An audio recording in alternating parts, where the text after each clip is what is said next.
Praneeth group వారి group are Spanish model triplex villas Dundigal Gagillapur. మరిన్ని వివరాలకి ఈ కింద నంబర్ని సంప్రదించండి.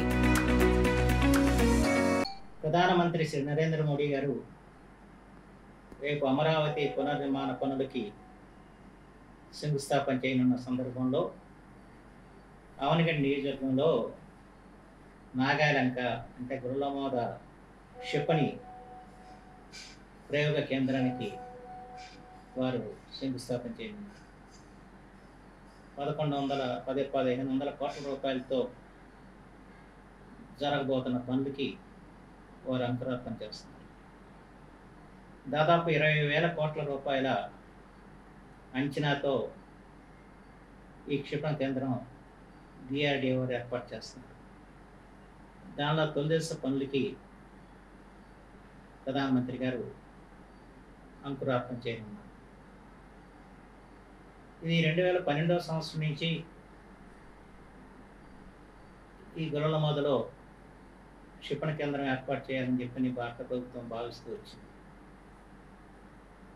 ఎందుకంటే శాటిలైట్ పిక్చర్స్ ద్వారా గుర్రలమోద నుంచి క్షిపణుల్ని ప్రయోగించడానికి అనువైన ప్రదేశం అని చెప్పి భారత ప్రభుత్వం గుర్తించింది. ఒక రాష్ట్ర ప్రభుత్వంతో సంప్రదిస్తే దానికి కావాల్సిన దాదాపు 200 ఎకరాల భూమిని రాష్ట్ర ప్రభుత్వం సమకూర్చడం జరిగింది. అయితే అది అటవీ భూమి కావడంతో దానికి పర్యావరణ అనుమతులు రావాల్సిన అవసరం ఏర్పడింది. గత తెలుగు ప్రభుత్వం హయాంలో చంద్రబాబు గారు ముఖ్యమంత్రిగా ఉన్నప్పుడు దానికి సంబంధించిన ప్రతిపాదనలు కేంద్రానికి పంపడం, ప్రధానమంత్రి గారి అధ్యక్షతన పర్యావరణ సంస్థ అనుమతుల్ని మంజూరు చేయడం జరిగింది. అయితే గతంలో రాజేంద్రనాథ్ సింగ్ గారు రక్షణ మంత్రి గారు వచ్చి దానికి శంకుస్థాపన చేయడానికి అన్ని ఏర్పాట్లు చేశారు. అయితే ఆనాడు వైసీపీ ప్రభుత్వం తగు సహకారం అందించకపోవడంతో ఆ రోజున కార్యక్రమం అయిపోయింది.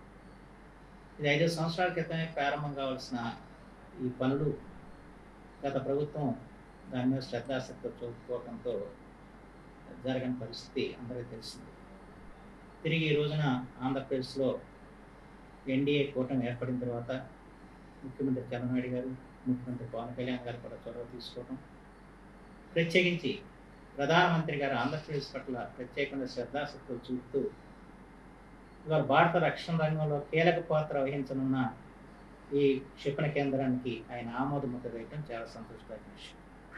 అందుకు యావత్ తెలుగు జాతి కూడా ప్రధానమంత్రి నరేంద్ర మోడీ గారికి కృతజ్ఞతలై ఉండాల్సిన అవసరం కూడా ఎంతైనా ఉందని చెప్పి నేను భావిస్తాను.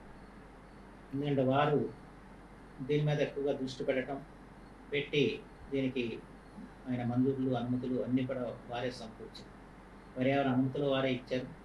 ఈరోజు మళ్ళా దీనికి ఈ కార్యక్రమాన్ని ముందుకు తీసుకెళ్లేందుకు వారే అనుమతులు ఇవ్వటం జరిగింది. అంతేకాకుండా సంతోషకరమైన విషయం ఏంటంటే వారే స్వయంగా దీనికి ఈ రోజున దాదాపు 1500 కోట్ల రూపాయల పనులకు వారు శంకుస్థాపన చేస్తున్నారు. ఈ మొత్తం ప్రాజెక్ట్ అయితే 20,000 కోట్లతో ఉంటుంది.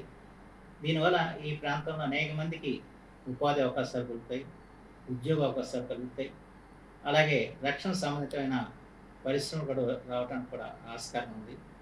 ఆ రకంగా ఈ ప్రాంతం కాకుండా ఆంధ్రప్రదేశ్కే ఇది గర్వదాయకమైన ప్రాజెక్టుగా ఈ ప్రాజెక్ట్ ఉంటుందంటే ఎటువంటి సందేహం లేదు. అలాంటి గొప్ప ప్రాజెక్ట్ని ఇవాళ మన ఆంధ్రప్రదేశ్కి అందరూ మా అవనిగడ్డ నియోజకవర్గానికి ఇచ్చినందుకు భారత ప్రధానమంత్రి శ్రీ నరేంద్ర మోడీ గారిని ప్రత్యేకించి ధన్యవాదాలు తెలియజేసుకుంటున్నాను. మరిన్ని వీడియోస్ కోసం ఛానల్ ని సబ్స్క్రైబ్ చేయండి. లేటెస్ట్ అప్డేట్స్ కోసం వాట్సాప్ ఛానల్ ని ఫాలో అవ్వండి. ఆ లింక్ డిస్క్రిప్షన్ లో ఉంది.